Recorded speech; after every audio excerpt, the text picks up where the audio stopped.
Om Vasudeva Sutam Devam Kamsachanuramardanam Devaki Paramanandam Krishnam Vande Jagadguru.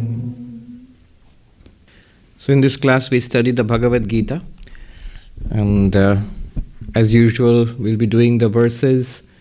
You can chant after me if you are comfortable.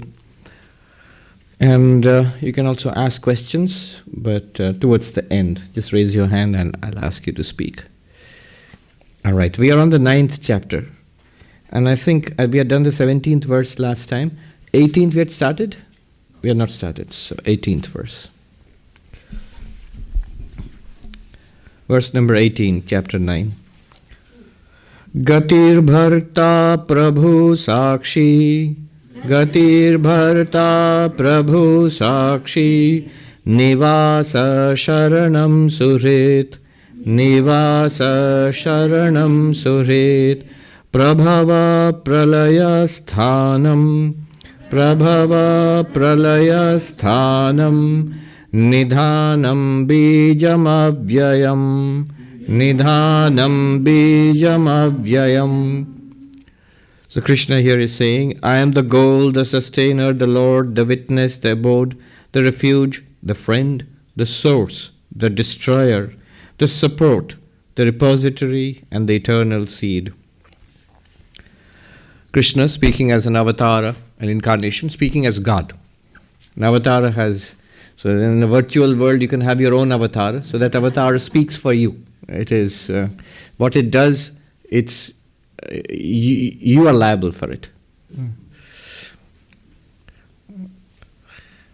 So Krishna here, he says, gatirbhartā prabhu sākṣī. Now, if you take them literally as they are translated, this is something that God can say. I am the goal of everything. I nourish everything. I am the sustainer. I am the Lord, Prabhu, I am the witness of everything.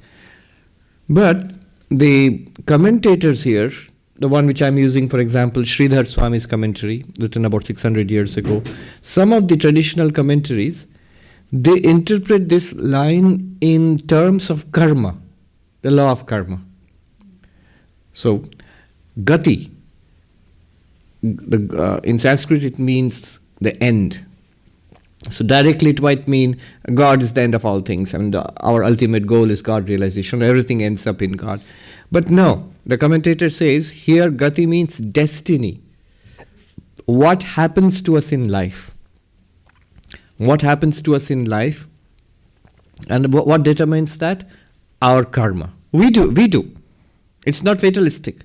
But our karma is what we have, forces we have set in motion in ancient lives. Prachina karma, forces that we have set in motion in past lives, and that becomes our destiny. Not fatalistic, because if what we do now, how we react to life now, that builds our future life also. But gati here means, for example, in this commentary, Sridhar Swami says, gamyate iti gati phalam, result. Karma phalam. Bharta, I am that, Krishna says, God says, I am that which sustains this law of causality. Karma, good, good, bad, bad, none escape the law. Dharma leads to punya, punya leads to sukha. In English, good action, moral action, consciously, deliberately done good action leads to merit, and merit results in happiness, a pleasant life, a good life. Adharma, consciously, deliberately done evil action leads to pāpa, demerit, and pāpa results in dukkha. In this is the law of karma. This is the doctrine of karma. All schools of Hinduism, all schools of Buddhism, Jainism and Sikhism, all the Indian, the traditions arising from India, they accept it. Even the Abrahamic traditions, as you sow, so shall you reap. Basically, it's the same idea, it's just constructed differently. Once when I was teaching monastic novices in the main monastery in India, a young monk, I still remember, brahmachari, asked me, where did this come from, this law of karma? At first I misunderstood. I thought he was asking for textual references. So I said, you find it in the Gita, then you find it in the Upanishads, and you find it in a proto form in the Vedas, in the Karma Kanda before the Upanishads. The whole of the Karma Kanda is basically karma. You do something, you get something. Actions have consequences. Then he said, no. I'm not asking that. Where does this idea come from? This concept, one thing leading to another. And I thought, this is nothing more than causality. It's something that all human beings instinctively understand. I do this, that happens. I set this cause in motion, that effect happens. Now you extend it, and you will have the law of karma.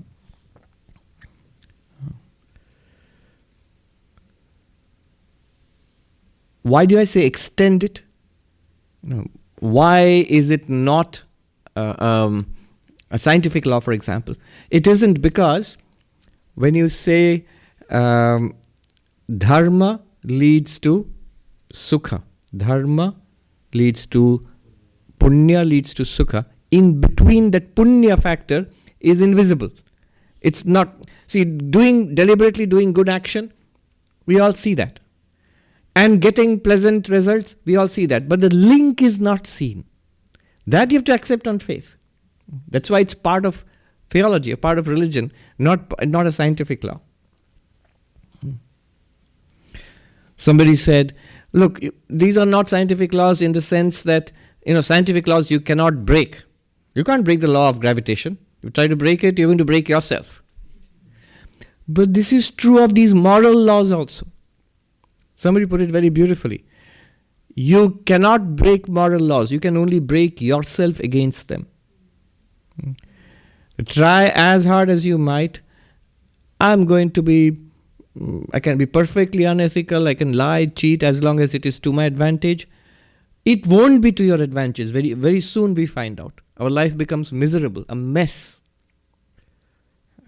That's a lesson we learn. Though the wise learn it very quickly, and the otherwise they take a long time to learn, and they suffer. So this is the law of karma. It is nothing other than causality, which is all of us accept it. Nobody asks why itself is causation. Why? When we ask why, it's natural to any kind of rational thought. Science is based on causality. Common sense is causality. Our laws, legal systems are based on causality. You do this, this is the punishment for it. So all of it is based on causality. One natural consequence of this idea of causality is the law of karma. It is common to all these philosophical schools in India. One monk put it this way, in Hindi he said, "Ye bhari gambhir siddhant hai." This is a very profound doctrine.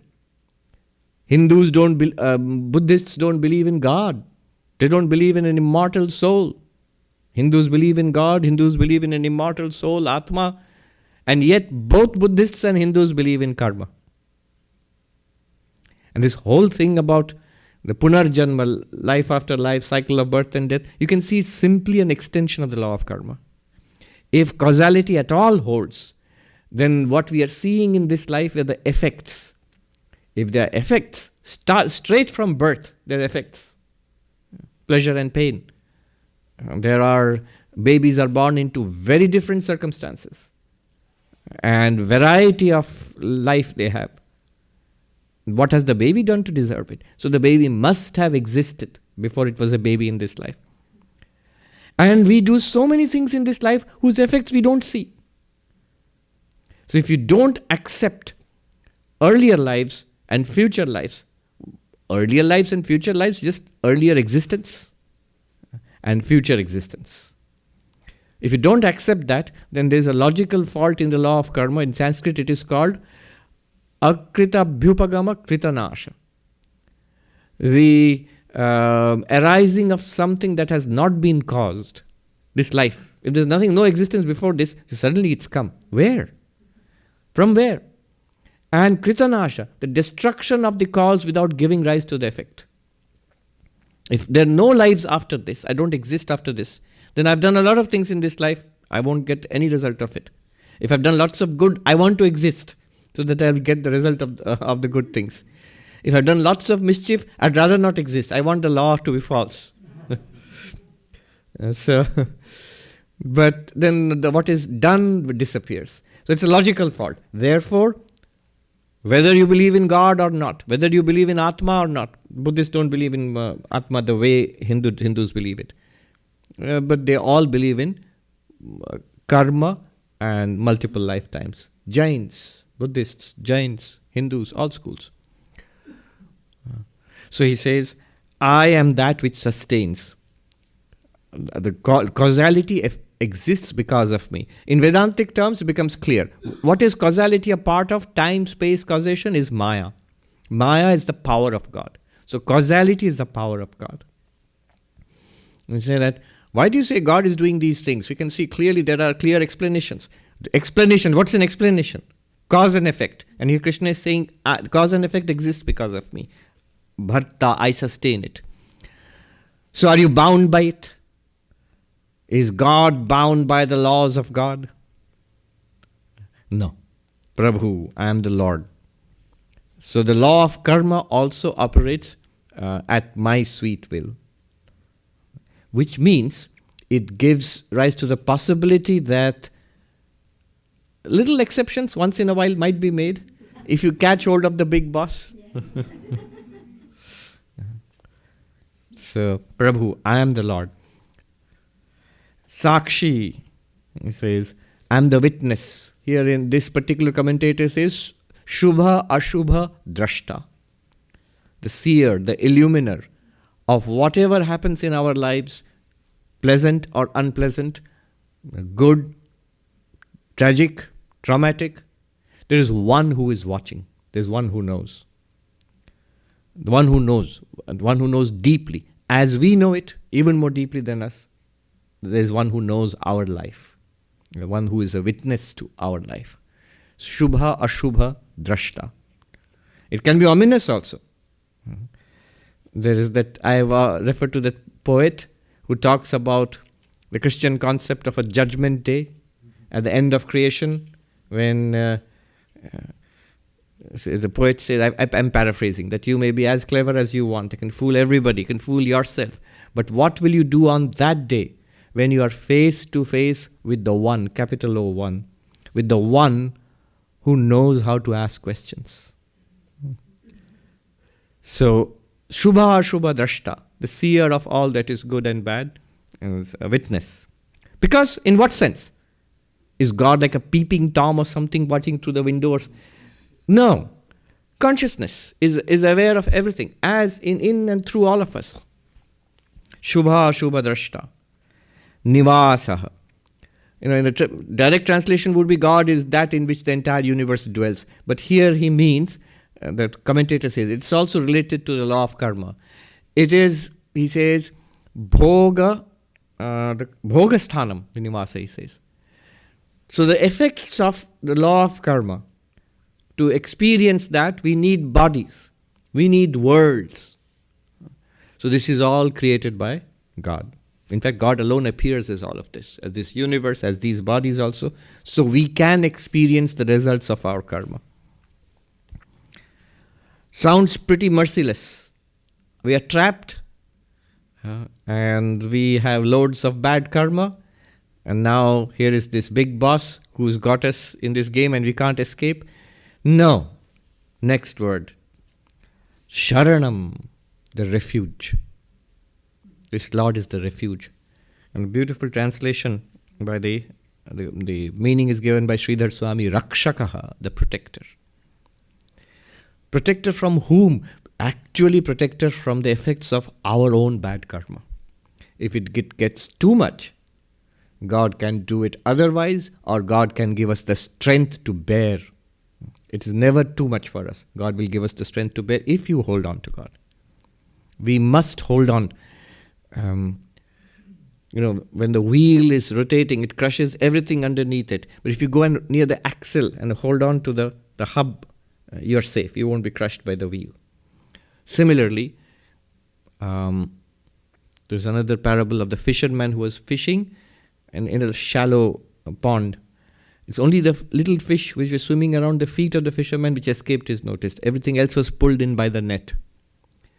So the fish which go to the feet of the Lord, we hold on to that, will be saved from the worst effects of our own karma. Not that God is punishing anybody or doing bad to anybody. It's our own karma.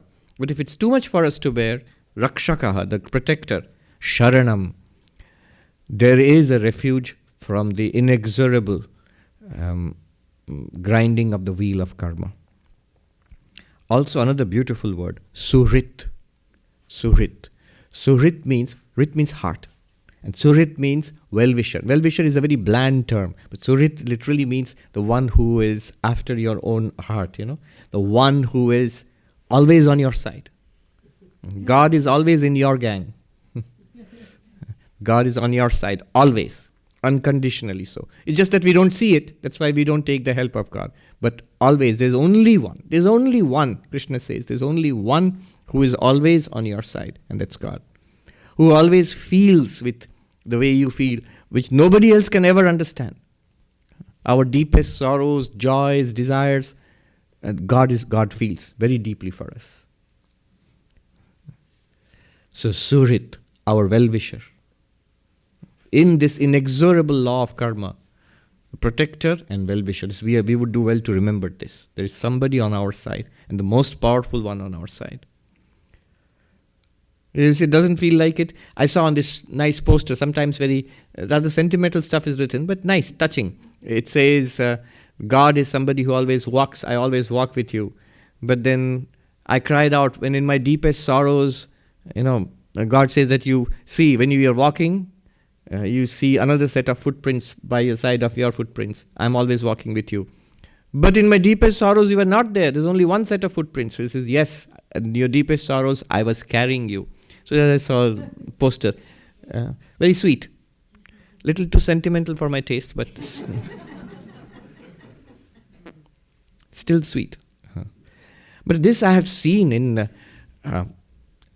Avatar, I don't know directly, but deeply spiritual people. Some of the senior monks I have seen. One thing is that they are on your side. They are really, truly our well-wishers. They love you not in a sentimental way, but in a truly helpful way. They are there for you. And you need not be afraid of them. That's another thing. I remember once I went in, now both of these monks have passed, so I can talk about it. I was a novice in the main monastery, a newcomer. And I used to go to this wonderful Swami Mokshadanandaji. He was, in my humble opinion, one of the few I have seen whom I can say is an enlightened being. So he was there. Wonderful, wonderful Swami. And I'm not alone in that opinion. Many monks of our generation knew him. This knew him as this wonderful old Swami. And I would go to him often, ask a question, or just spend some time. He was elderly and ailing at that time. Now there was another Swami, brilliant, eccentric, very sharp, intellectually and also tongue. He didn't mean to be cutting, but he was abrupt. He was talented in a multiple, many, many ways. Language, music, all of that. One day, there were these two Swamis. This Swami was very close to Mokshadanji. In fact, Swami Mokshadanji has only one book to his credit. He was one of the greatest scholars of our order, but he never wrote books. And there's only one book, Jivan Mukti Viveka, of Vidyaranya Swami, translated into English, published by Advaita Ashram. And that translation and commentary was done by Swami Mokshadanandaji. And that was done because this other Swami, whom I'm talking about, nagged him for 20 years. The book took 20 years to write. So this other Swami would often be with Mokshadanji. So one day I went in and I bowed down to both of them. They were seniors. And then suddenly Swami Mokshadanji said to me, they were talking about something. I didn't know what they were talking about. He looked down at me and said, "You, when you look at me, what do you think?" I say that, I didn't know why I said it. There's no context. I said, "I think you can see my thoughts, but I'm not afraid of you." And he looked at him. "And him, what do you think?" And like somebody hypnotized, they looked around, and I, like a parrot, I said, "I don't know, I still don't know. I would never say such things." I said, "I think he too can see my thoughts, but I'm afraid of him." I said that, and Mokshadanji looked at that Swami and said, "See, what did I tell you?" And that Swami looked grim and looked down, like, So maybe he was making a point to that Swami. That's what I thought. I never followed up. I never inquired why. But here is somebody who's on your side always, your well-wisher. Vivekananda writes to somebody, a disciple who had left him, and gone out on his own. Vivekananda says, "Once you have taken refuge in me, I shall not abandon you. No matter whether you abandon me and you go away. You may go away from me. You may go away from Vedanta. I shall always be by your side. Indeed, if you go down," he says, "if my disciple goes down to the depths of hell, I shall descend there and I will pull you out by the tuft of your hair. I shall never abandon you."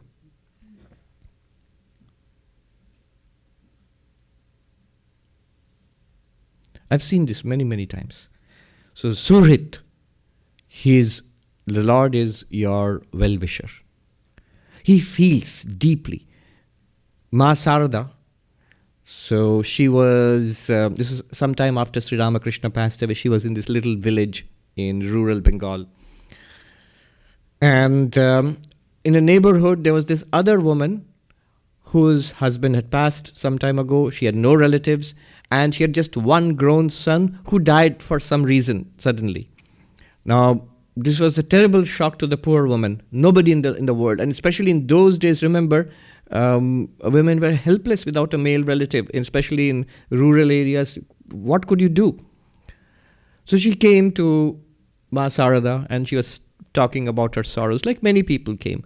And that was quite a big household. There were people who were relatives of Ma Sarada, they were devotees, they were disciples in that household. Now, from inside the household, they were startled to hear the mother.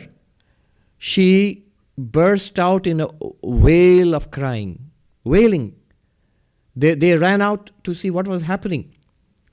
And the mother was weeping, wailing, as if it was her own son who had died.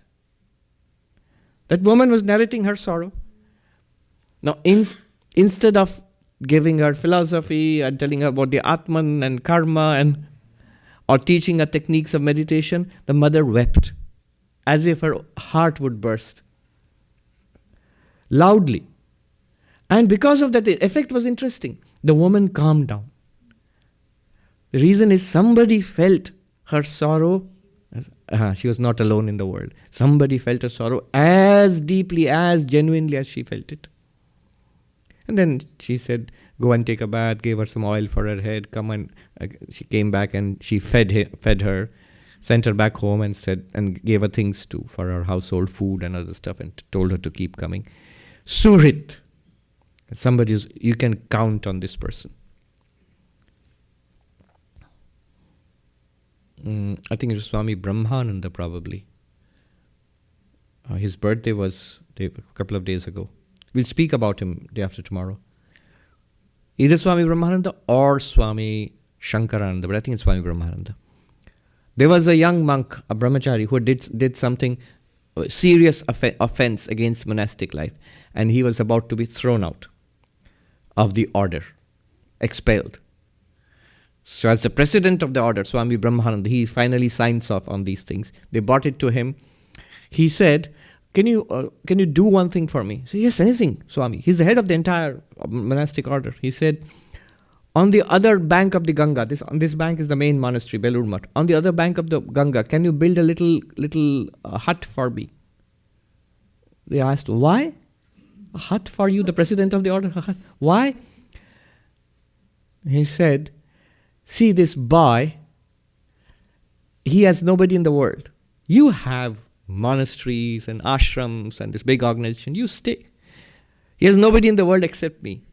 I and he, we will go together and stay in that little hut if you expel him. So they were immediately saying, no, Swami, that's fine. We don't have to expel him. The president of the order is saying, I will go away from the order. I'll stay with him. This good-for-nothing guy. So he's always on the side. So, suhṛt. I myself seen this. There was one very difficult young monk. We are all young monks in that order. In that ashram. And everybody was, including me, we are all critical of that troublemaker. He was really a troublemaker. He made life difficult for everybody. Everybody was critical of him, except the head of the monastery. And so one day, I and others, we went to the head.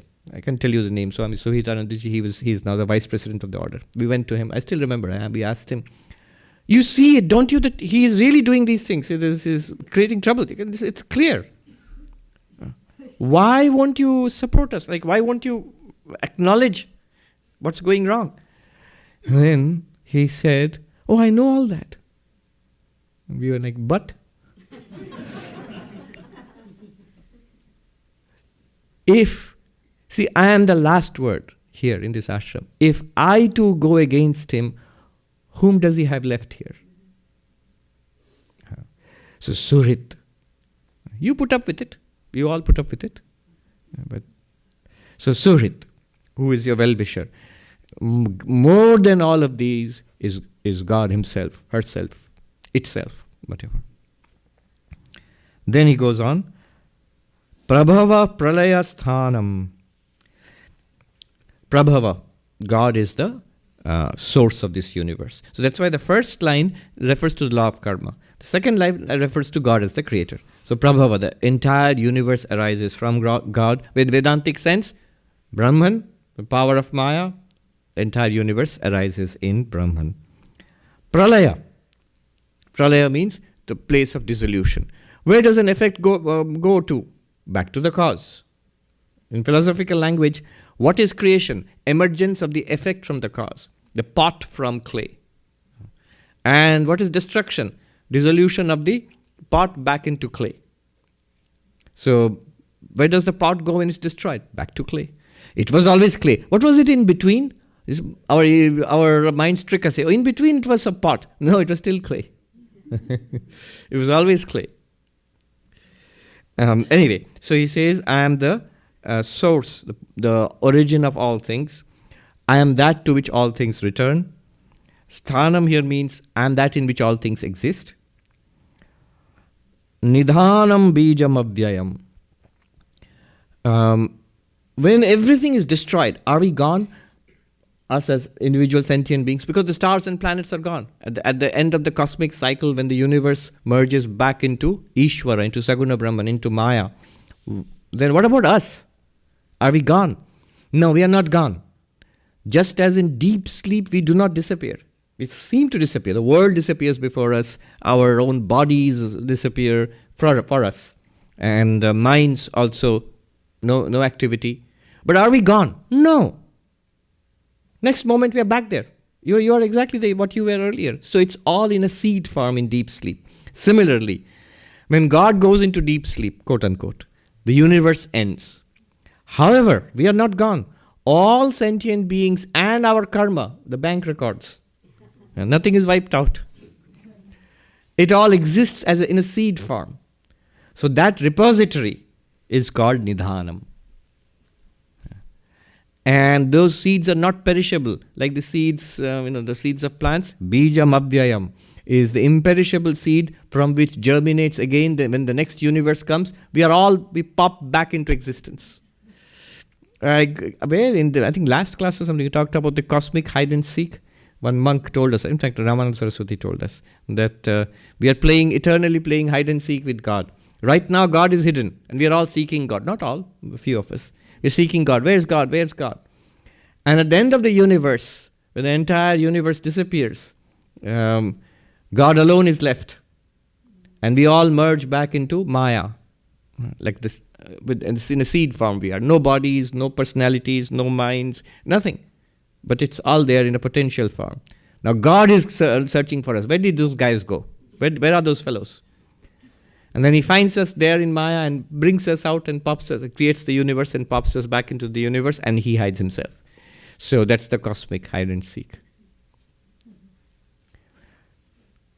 I can't resist this, being a science fiction fan. Isaac Asimov, he had a classic story about this. Long time ago, I remember I read it. It went something like this, short story. So, this is also relevant in with this modern AI, chat GPT and all that. So it's a computer. But this, you remember Asimov wrote this in the 1950s probably, or 60s.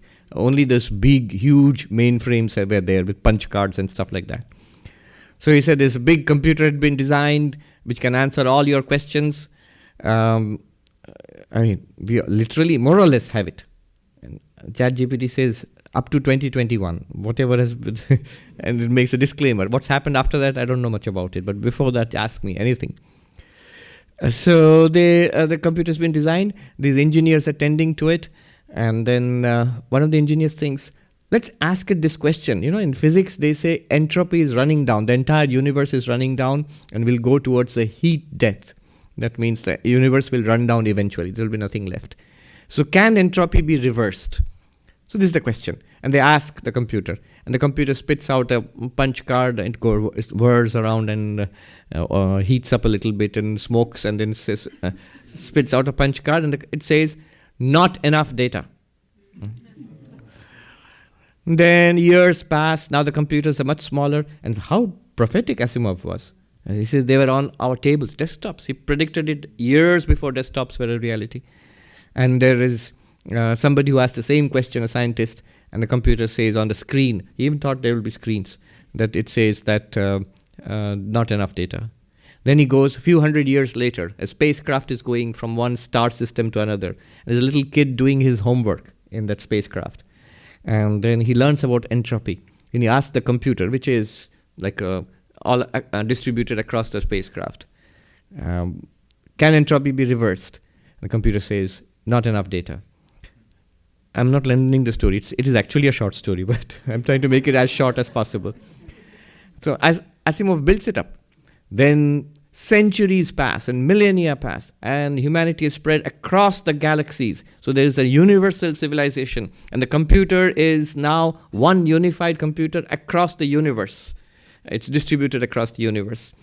So some scientist somewhere on some planet asks this question, and the computer says, like a voice in the sky, not enough data.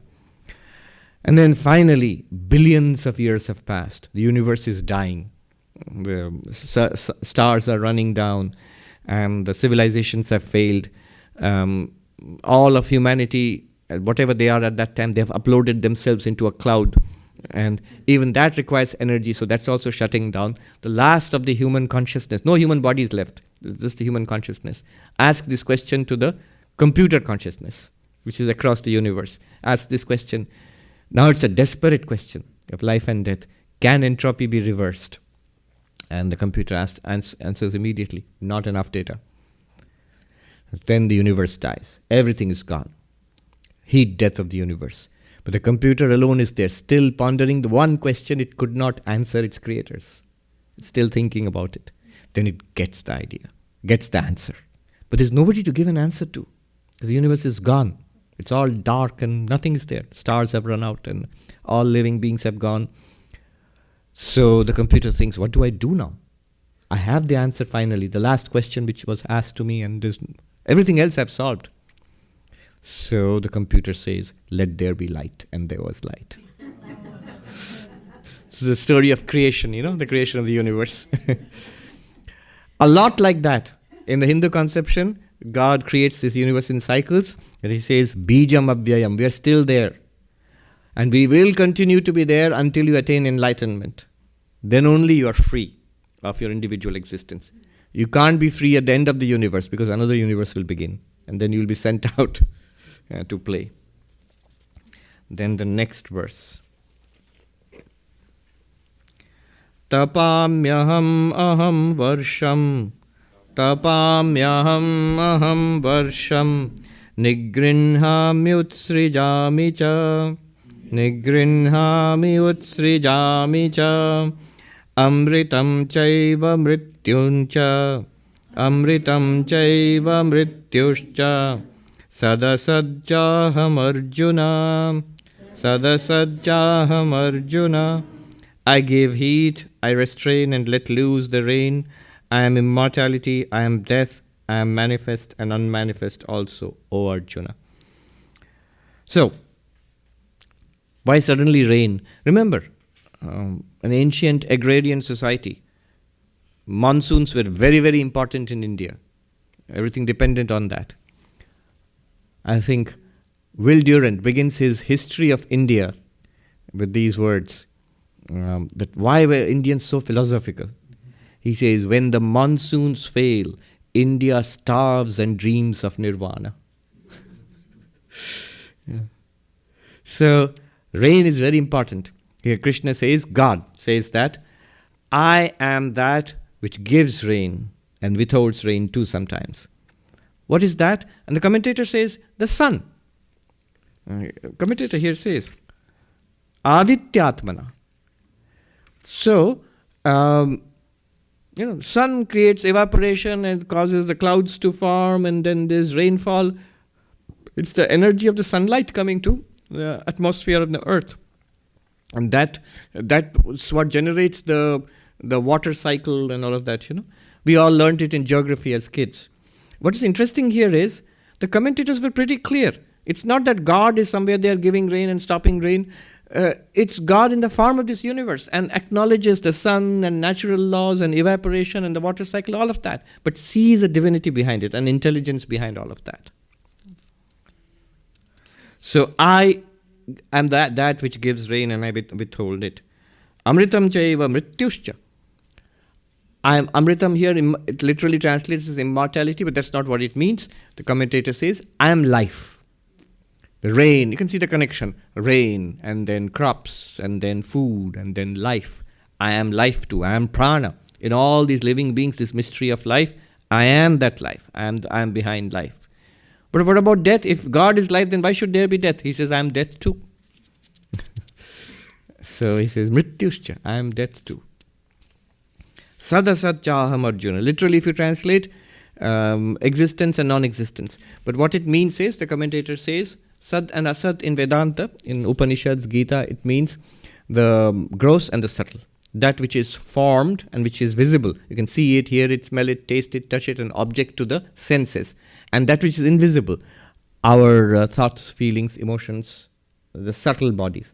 All of that, formed, with form and without form, Sat, Asat. I am all of that also. Then he goes on.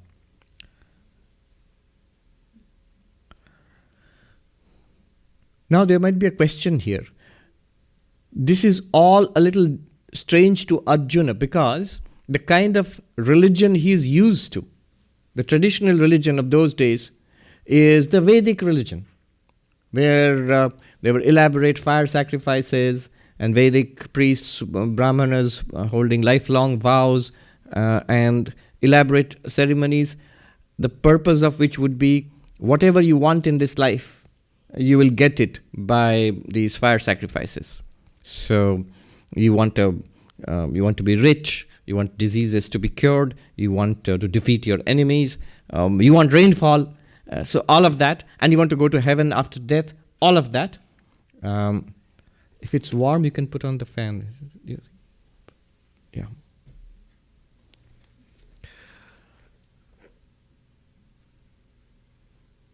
All of that was religion. And you perform these Vedic sacrifices. And all of them, where do you get them? The source for all of them are the karma kanda, the bulk of the initial portion of the Vedas. The later portion is the Upanishads, upon which the Gita is based. That's Vedanta. But before that, the common religion of the Vedic people was these sacrifices. Now, why should they worship you? Why not follow that religion? Krishna will say now, what's the problem with that religion? The problem with that kind of religion is that it doesn't solve anything. If you be religious in that sense, your life will be a little better than what it was. But still, Impermanence is there. Everything comes to an end. And with impermanence comes sorrow. The Buddha saw it directly. Sarvam anityam, impermanent, transitory, momentary, empty, and therefore sorrow. Anityam, kshanikam, shunyam, ata dukkham, sarvam dukkham. Even if you go to heaven, you will still come back. That will also come to an end. And when it comes to an end, you're left with nothing. It's even worse because you have seen heaven. They say, alas. They say, how do the gods descend back to earth, that human life? They cry, alas, alas. They have no warning that the credit is running out. Suddenly it's over and you're tossed out of heaven, back to earth. We have warning. What warning? That your time is running out? Hair grey, tooth dropping out, aches and pains, glasses. These are all warning. Time is running out. So they don't get that warning in heaven. Everything is fine, fine, fine, and suddenly not fine at all.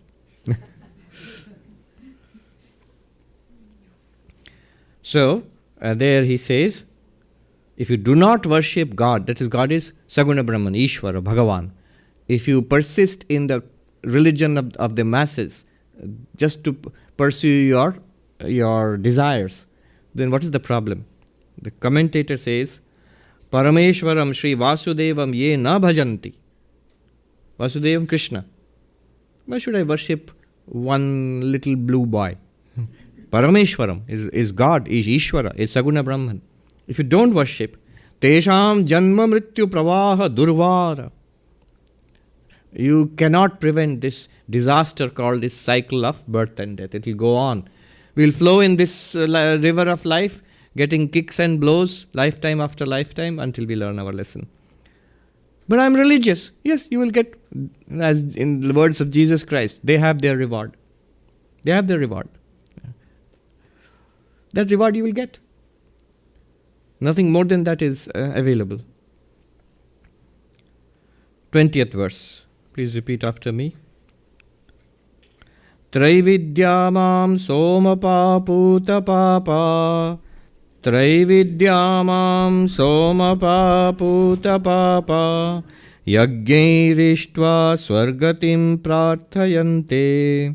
Yagyairištva swargatim prarthayante. Te punyam asadya surendra lokam. Te punyam asadya surendra lokam. Ashnanti divyan divideva bhogan. Ashnanti divyan divideva bhogan. The knowers of the Vedas, that means the rituals of the Vedas, purified from sins by drinking the soma juice and worshipping me with sacrifices, pray for access to heaven. They having attained the meritorious sphere of Indra, heaven, having attained heaven, experience in heaven celestial enjoyments of the gods. So they have a lot of fun. They go to heaven and drink nectar. Here at least we have Coke and Pepsi, a choice. There they have no choice, that's only nectar. I don't know if it comes in different flavors, but they seem to have a lot of fun drinking nectar and being happy in heaven. So they go to heaven. If you do a lot of ritualism and ritualistic practices, you get enough credit to go to heaven. And depends on how much you do. Upanishads talk about multiple heavens, some better than the others. And you need more credit, more good karma to go to those heavens. And that's what this verse talks about.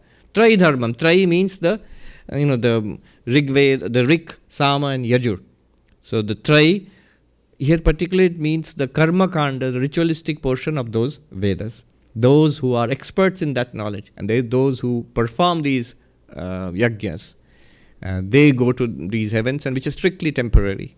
We might think, that's not me, or that's not us. Those days are past. Not at all. Those days are never past. The religion of the masses is that religion. What is the religion of the masses? You talked about the law of karma.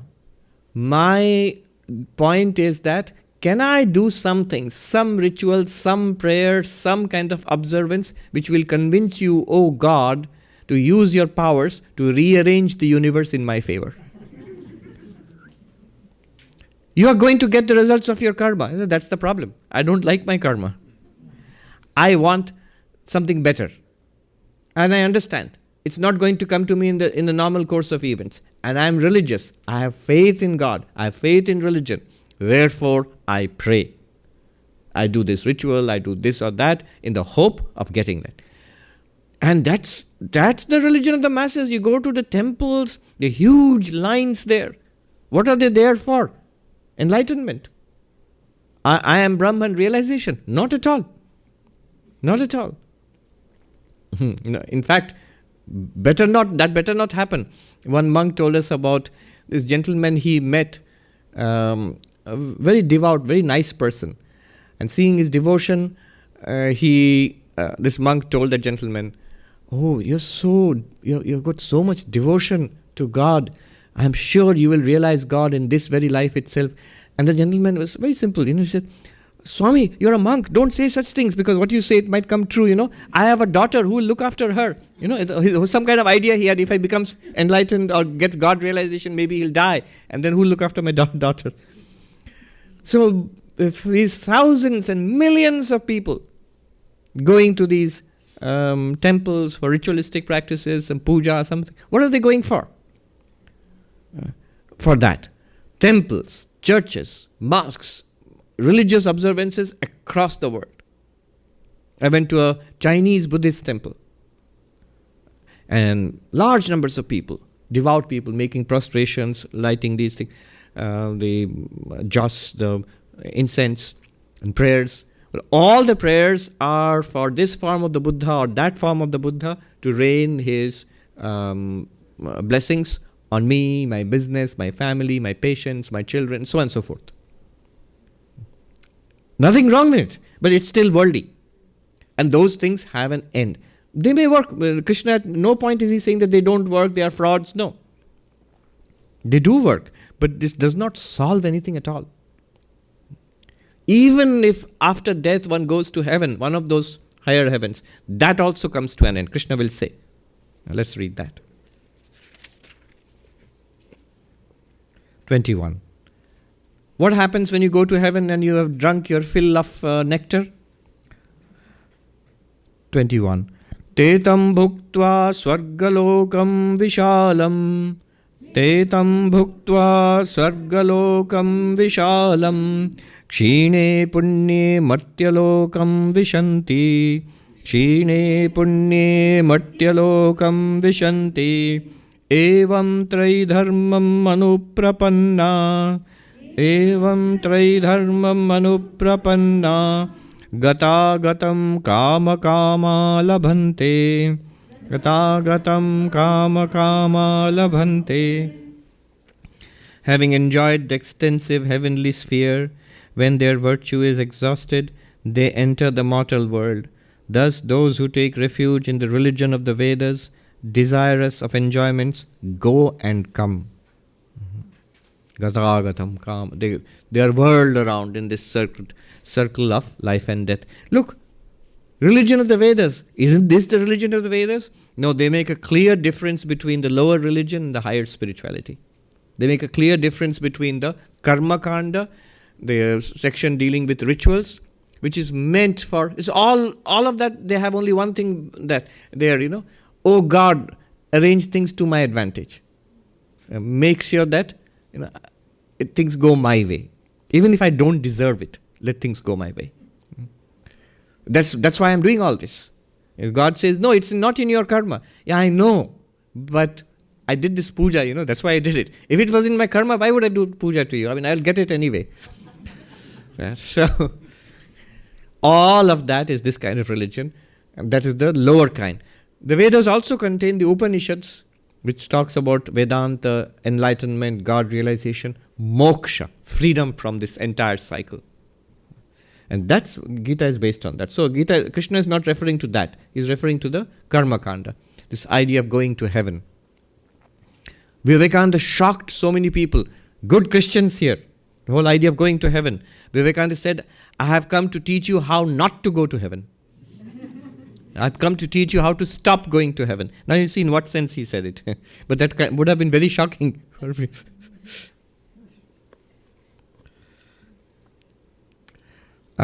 We had one Swami Nishreyashanji, who started the Vedanta work in South Africa many, many years ago. He came to the West also. Did you see him? He came here, right? So he had this remark, I never saw him long before my time, but he has this remarkable way of teaching Vedanta. So this one he would explain by the story of how he says, well, when I want to go from Durban to Mumbai, in those days Bombay, how do I do that? I purchase a ticket in Air India, and then I get into the plane. So you have to have money enough to purchase the ticket. So I've got money and I purchase the ticket. As I get into the plane, these air hostesses are there. They say, come, this is your seat. Now, this is actually, in the Vedas, there are references. They are the ones after death, post-mortem. We go, and people in near-death experiences report these things actually. There are these beings of light who say, come this way, like air hostesses, So he says there's air hostess who says, come, this is your seat. This is what you have purchased. And you have earned. So those beings say, this is what your karma has earned you. They say that. This is where you go. Then I sit in that seat, and then we go up 30,000 feet in the air. The pilot announces we are going at 800 kilometers per hour and 30,000 feet in the air. And they show us a movie. And then in those days, they didn't have screen. They had one big screen to show a movie, I think. And then the air hostesses come with drinks, nectar. And then, so you're having a really good time. And then you feel it descending. And then it touches down, and the pilot says, thank you for flying Air India. We are in Mumbai. Welcome to Mumbai. It is 100 degrees in the shade outside. And 100% humidity. And thank you for flying in Air India. We hope you will travel with us again. Which means you can't I stay here? I don't want to go down. No, you have to leave. If you want, you can come back again. You have to purchase the ticket again. So this is how he said, the karma kanda, the tridharma. It is, you earn enough merit and you get the results of that. But the problem is, it again and again comes to an end. Whether this world or the next world, they all come to an end. The way out is spirituality. The next verse is very beautiful. Let me just do that. Or should I stop, because we have only a few minutes left? The next verse, it tells you, let me just start, because I want to start that, and then we'll pick it up next time. 22nd verse. Ananyāścintayanto māṁ ye jana paryupāsate tesham nityabhiyuktānam yogakṣemam vahāmyaham. So here he says, in contrast to this is this spirituality I'm teaching you, those who have one-pointed devotion. The translation is, those persons who think of nothing else and worship me through meditation, the accession to and maintenance of the welfare of such ever devout persons, I look after. Okay. So in one-pointed devotion to God and to nothing else, and their attention is always on me, on God, they will not go through this cycle. They will be freed of it. Now the question might arise, wait a minute, at least these people who are doing this, the regular kind of religion, they hold jobs, look after their families, and they're taking the blessings of God so that their families go well, and after death they'll go to heaven, and all of that.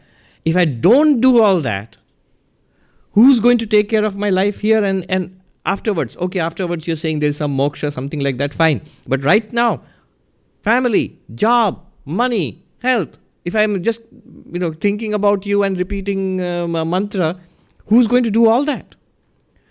And Krishna says, for such people who have one-pointed devotion to me, yogakṣemam vahāmyaham, I will do it for you, don't worry. Yoga kshemam vahamyaham. This is the, this is the motto for what? LIC, yes. The Life Insurance Corporation of India. Yes. So they have taken it from the Gita, from this chapter, and they have made it, it's a huge, huge organization. That's basically what insurance was in India. Now a lot of new things are coming like this country. But for many, many years, that was like insurance in India. And their motto for this huge organization was this line, Yoga kshemam vahamyaham. Literally it means, I carry to such persons, such devotees. Yoga here means things aprapta, that which has not been attained. I give them that which they have not yet attained. Kshema means praptasya rakshanam. What they have, I protect that. Basically, this is what life is. What are you seeing people in this vast city doing? Trying to get something which they don't have and protect which they have. And Krishna says, I will do that for you. If you are one-pointed devotion to God, if you hold on to God, I will do that for you. That's what Life Insurance Corporation wants to do for you. I will do that for you. Vahamyaham. There's a very beautiful story about this. Vahamyaham literally means I carry for such devotees. Literally, I carry for such devotees. Whatever they need and what they have, I protect. Now, the beautiful story is, there was this great Pandit and a devotee of Krishna who was writing a commentary on the Gita, on the Mahabharata actually. And he was writing this and he came to this verse, Yoga kshema vahamyaham. And he thought that I carry, this is against the glory of God. Why will God carry for us? Carry is somebody, somebody who carries on the head. So he changed it, he cut it out, the word of the Gita. He cut it out and he said, dadamyaham, I grant. So that fits the glory of God. Now it was time for him to go and take his bath, and his wife said, look, get something, there's nothing, you just spend your time writing books, there's nothing in the house. We have no food. And he said, I'll see what I can do, and he left. Very soon, the most beautiful little boy came carrying a basket of the most delicious food on his head, and he landed up at the doorstep of this lady. And she said, who are you, my boy? And he said, that your husband has sent me with all the food, this food. And she saw all delicious stuff, which they never had, they're poor people. But she saw, to her horror, the boy had a scar on his back, as if someone had caned him, a red welt on his back. She was shocked. Who did this to you? And the boy said, why, your husband did it to me. And she was shocked, horrified. Why would he do such a thing to you? Wait, we'll let him come back. And the boy went away, and she never saw him again. And then the husband came home, and he said, what's all this food? Well, you sent it, right? No, I didn't. Well, the boy bought it, and by the way, why did you hate that boy, that poor boy? What came over you? The husband was bewildered. What do you mean, what boy? I never met him. And of course I wouldn't beat a child. And then he realized, to his amazement, he looked at the manuscript, and on that red line he had cut across the words of Krishna, Vahamyaham, and he corrected it. That's the line which was on the back of the child. So the child, it's Krishna who actually demonstrated that I carried this for you, and I gave it to you. Beautiful story. There's a story of a great devotee of Kali, of Durga, who used to write these beautiful songs in Bengal about Kali or Durga. And he was supposed to be a night guard in a particular place. And the officer commanding got reports that he is being absent. He gets immersed in writing those songs, and he forgets that it's time for him to go on duty. So he went out to check. The officer went out to check. And he saw the guard was patrolling in the dead of the night. And he came back and he called that man and said, I'm sorry that we suspected you. But that man was honest. He said, but I wasn't there. I'm sorry. It's true that I wasn't patrolling the fence at that time. I'd forgotten. I was writing these songs. Who was patrolling on his behalf? So it's the mother. These are stories. Vahamyaham, I carry for you what you need. There's more to be discussed about this. So does it mean if I am very devoted to Krishna, very devoted to God, then all my Christmas list, what I need, that will come, and all my investments will be protected against ups and downs of Wall Street? No, that's not what it means. We'll see next time. Om Shanti Shanti Shanti Harihi Om Tat Sat Shri Ram Krishna Rupanamastu. Does anybody have last minute comments, questions? We're also very glad to have Shubhani Chaitanya ji today in our midst. Yes, tell us your name and ask the question. My name is Peter. This is, I guess, a little bit of a basic question, but do we think that Krishna was actually a physical persona that actually existed in this world, or is this conversation all happening in someone's mind? Krishna actually existed as a physical persona? I would be inclined to believe that something like that it was there. There is no smoke without fire. Yeah. And it's true that we do not have an exact history of Rama or Krishna, but the textual evidence, the archaeological evidence, the cultural evidence of all of this points to something or somebody who was there. So Krishna, I personally believe that there was Krishna, somebody like this who existed. Layers of myths and story making, and they have come. And these myths, when we say myth is not exactly a correct word for it. Myth literally means something that's not true in a historical sense. But I think it was the scholar Reza Aslan, I think, he said myths are always true. Because the point is, they're trying to point out some kind of moral or spiritual truth. And that's true. It's a story which gives you that teaching. Now, which is it? Is Krishna a myth in that sense, a moral or spiritual teaching, or actual historical fact in the way we would understand history today? I'm inclined to say that it's the latter one. But the thing is, it's whatever it is so distant from us in the past that many layers of what we would consider myths have come between the historical Krishna and the way we understand Krishna today. And I'm quoting Vivekananda. The need for a new avatar. He says that Rama and Krishna, he says they are both true. But today the way we receive Rama and Krishna is through so many layers that it's very difficult to recover what they were originally. I mean, it's lost in the ancient past. Yeah. Yes. Swami, my question is, when you were talking about the law of causality, you mentioned how a person can hold on to God either for the strength or maybe for some exceptions, right? I was wondering, what does a Buddhist do? Because I guess my understanding was that there is no God in that case. Yes, but they have powerful deities which are very godlike. So these deities are, especially in Mahayana Buddhism, especially in Tibetan Buddhism, and they are always invoked for grace, for benefits and all. If you go to a Mahayana temple especially, or Tibetan Buddhist temple, they are full of rituals and prayers, and especially many of the devotees who come there and pray, they are always praying for favors. So it might work in different ways. One way is the Buddhas, the Bodhisattvas, they're always accumulating enormous amounts of merit on our behalf. Now, if you want to use the merit, a little bit of it, you want to divert it towards, playing the stock market, or you might. So there is another way it works, that grace, what we might call grace of God, there it might just be, they're very logical. So if you want to upset the law of karma or divert it, you need that kind of good karma. You don't have it, well, there are the bodhisattvas who are earning that enormous merit on your behalf. So there are ways of getting around it. But spirituality always means transcending the law of karma. Look at karma yoga. What's the difference between karma and karma yoga?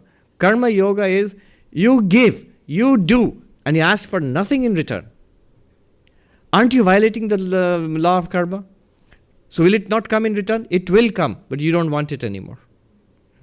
You're not doing it for getting something. You're not doing it for enlightenment, purification of mind, whatever, for God realization. Bhakti yoga it's called ahetuki bhakti. Love without any conditions. But that's by violation of causality. The crudest kind of love is, I want to be loved. And I'm very miserly about giving love to anybody else. The more normal kind of human love is, we love each other. But we do expect some consideration in return for my love. The most unselfish types of human love are there where you don't expect really much. You just love. Beyond that is spiritual love. And it's not uncommon. You can see it in great spiritual masters and teachers. I've seen it again and again. They, without any cause or condition, even if you harm them, we are recalcitrant, we are not worthy, still they go on loving because they see the divinity in us. And they see that all the trouble which we are causing is just temporary. Now that love is unconditional. Again, it's not causality. It is going beyond causality. In dhyana yoga, meditation, up to dhyana meditation, there's causality because effort is involved in restraining and focusing. But there comes a time, an advanced level in meditation, dhyana onwards, dhyana samadhi. So dharana, dhyana, samadhi.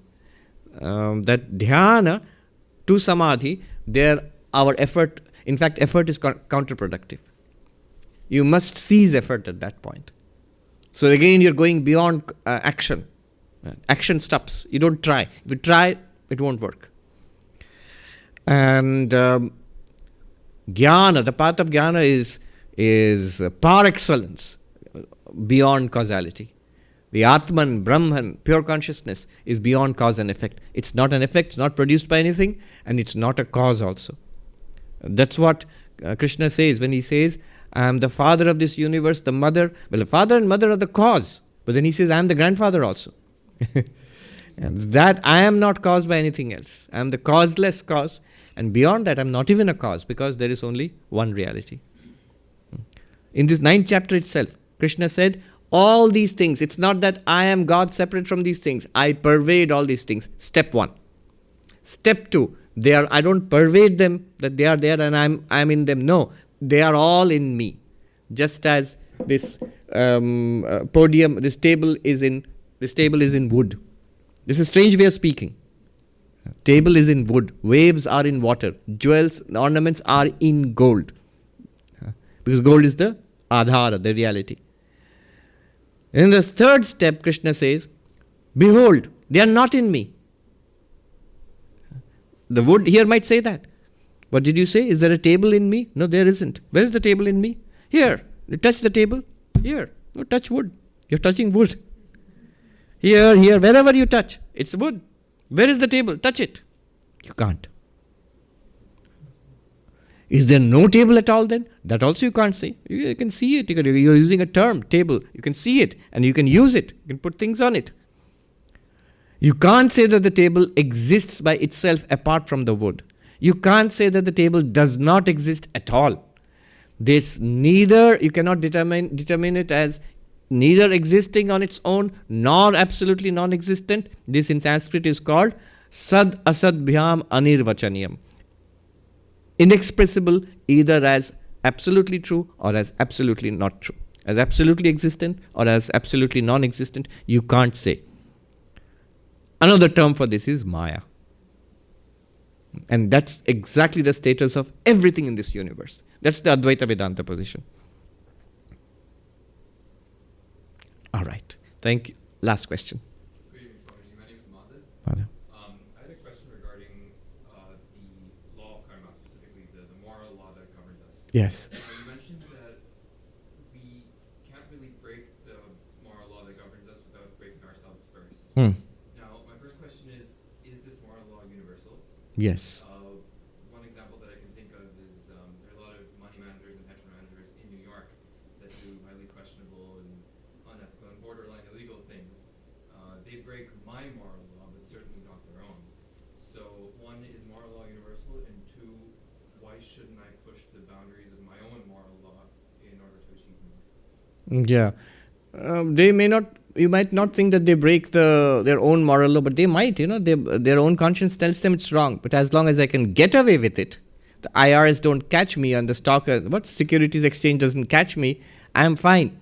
Well, that's why they are wrong. They're not fine. They're breaking themselves against the moral law. And we think they get away with it.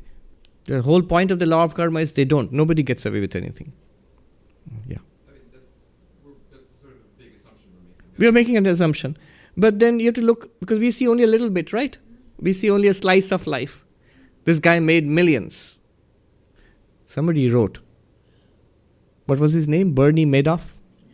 With a name like Madoff, why did you trust him?